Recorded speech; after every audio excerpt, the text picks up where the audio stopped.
bless it, to serve it, to love it in the name of Christ. Acts 2 ends with this promise: the Lord added to their number day by day those who were being saved. So where were these people that were getting saved coming from if they just gathered on a Sunday in one little room and that was it for their Christianity? Where were the people coming from that were being saved? You know and I know those people were coming from what happened outside of the house of worship. They were coming from what happened after the service, their interactions out in the community. And so we're going to prioritize that this year intentionally as a church, but I need you to prioritize it intentionally as a Christian.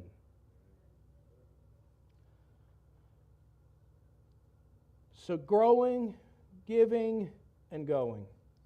That's what I'm calling you into. Let me wrap it up now. Church family, every vision moment eventually becomes a decision moment. Every vision moment eventually becomes a decision moment, and today is no different. Acts 2 reminds us that the church did not drift into devotion, generosity, or mission. They devoted themselves. That language is intentional because vision only works when people choose it, not when people admire or simply agree with it. I don't want you to agree intellectually, get fired up emotionally, and then not follow through practically.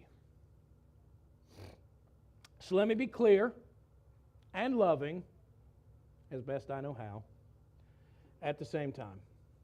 This vision will not move forward on agreement alone. It will only move forward through participation. From the house to the harbor, grow deeply, give freely, go faithfully. This is not a slogan to applaud. This is our direction this year. And listen, walking always requires a choice. So let me say this: for those who are ready to come fully into alignment, not just in word, but in deed, this year I want to ask this of you. I want to ask you for your prayers. I want to ask you for your presence. That means showing up, Bible study, Sundays. Listen, we got things coming, announcements coming soon. So if you can't make the Bible study right now, don't beat yourself. I'm just saying we got stuff coming. We're going to open some doors, make it more available. I got you. But if you're ready to commit to it, I want your prayers, your presence, your generosity, and your obedience. This is what I'm asking you for. Not perfection. I'm asking you for direction. I'm not pressuring you. I'm inviting you. And I want you to hear this just as clearly for those who are not ready to walk out this vision. You're not being shamed. You will not be shamed. We're not going to criticize you or chastise you if you're not prepared to walk in this. We're not going to sideline you if you come up and say, I don't know if I can commit to being here every week. I don't know if I can commit at that level. I don't think I'm ready for that. We're not going to sideline you. When you're here, you'll be a full part of this family like anyone else would be.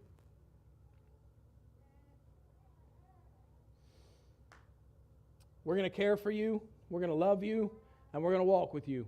But I want you to hear this last part clearly, and I've said it as nicely as I can. Those of us on mission will not and cannot slow the mission to accommodate those who want to hesitate. We cannot take the train off the tracks till you feel like getting on board. When we pull out of the station, to God be the glory, it's full steam ahead in 2026. So here it is. Vision clarity demands honesty. Neutrality is not an option because, I love this line, I looked this up, neutrality always becomes resistance over time. If you don't say, I'm all in, or I'm not prepared to be in, if you just say, I don't really know, that becomes resistance over time because you're on board but not really sure you wanted to be on board, and so now you don't like the direction we're going or how fast the train's going or what kind of fuel we burn to keep it in motion or how we treated the trees that were down across the tracks or what food we serve in the cabins or how comfortable the beds are. Do you see what I'm saying? You will find something to be disgruntled with. So I'm telling you, neutrality is not an option. You're all in or you're not in, and it's okay if you're not in. There's no judgment here. I just need to know who's all in because we're inviting you into big ministry this year.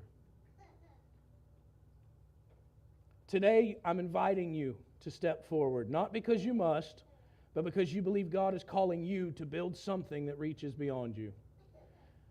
I'm just going to close us here.